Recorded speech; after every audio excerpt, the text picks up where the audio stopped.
Okay, so for question number 3, they give us a graph of a function.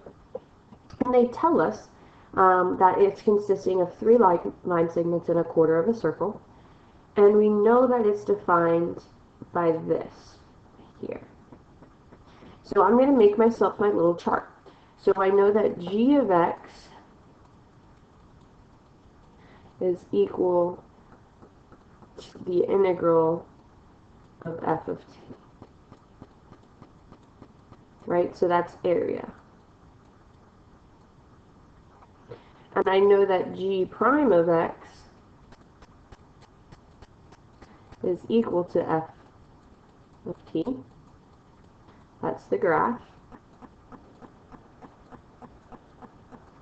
And I know g double prime of x is equal to the slopes, which is f prime of t.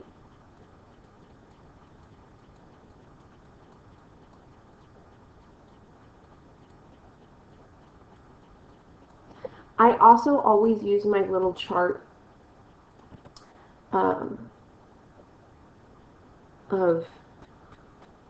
let's use g this time. So g prime, g double prime, right? If this is increasing, then this is positive. If this is decreasing, then this is negative. If it's concaved up, this is increasing.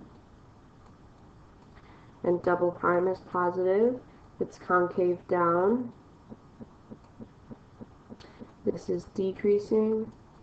And this is negative. So those are just helpful things for me to have. So I would write this down as soon as I had this type of problem. Okay, so now let's look at what the question's asking. It's asking for the average rate of change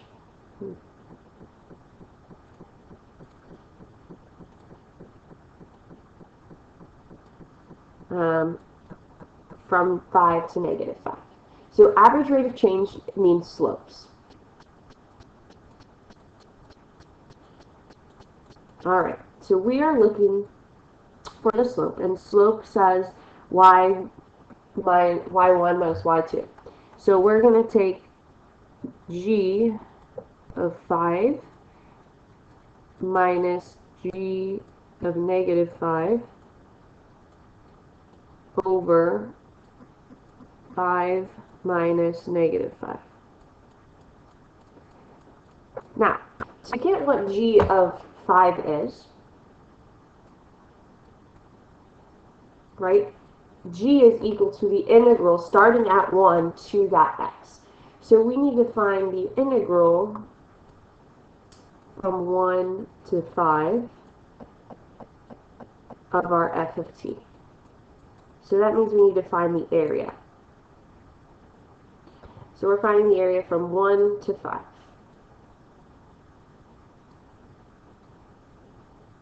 Okay, so I'm seeing a trapezoid. And one base is 1, 2, 3, 4. The other base is 2, and the height is 1, 2, 3, 4. So that's going to equal 1/2 times the height times base 1 plus base 2.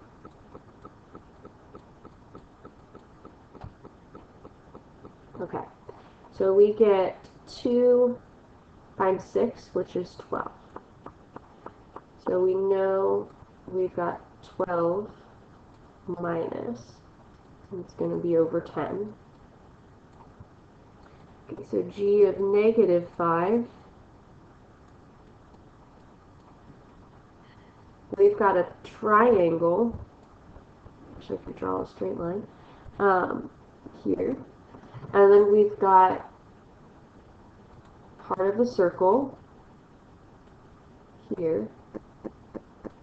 And then we've got this little piece of a triangle, because remember, it's from 1 to x. So we've got this triangle piece here too. So remember the integral here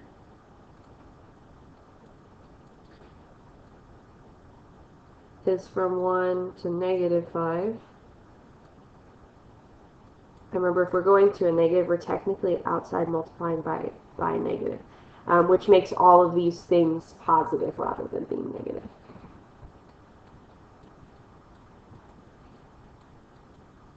Alright, so for this triangle here, the red one, we've got 1, 2, 3, 4, and 1, 2, 3. So we've got 1/2 times 4 times 3.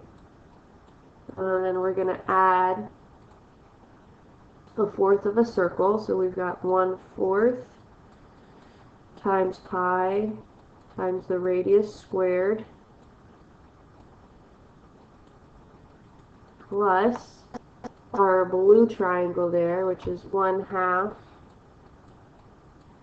times 2 times 1. Alright, so in red, we've got 6 plus pi plus 1.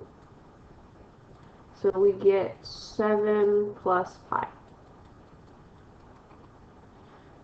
So we're subtracting 7 plus pi.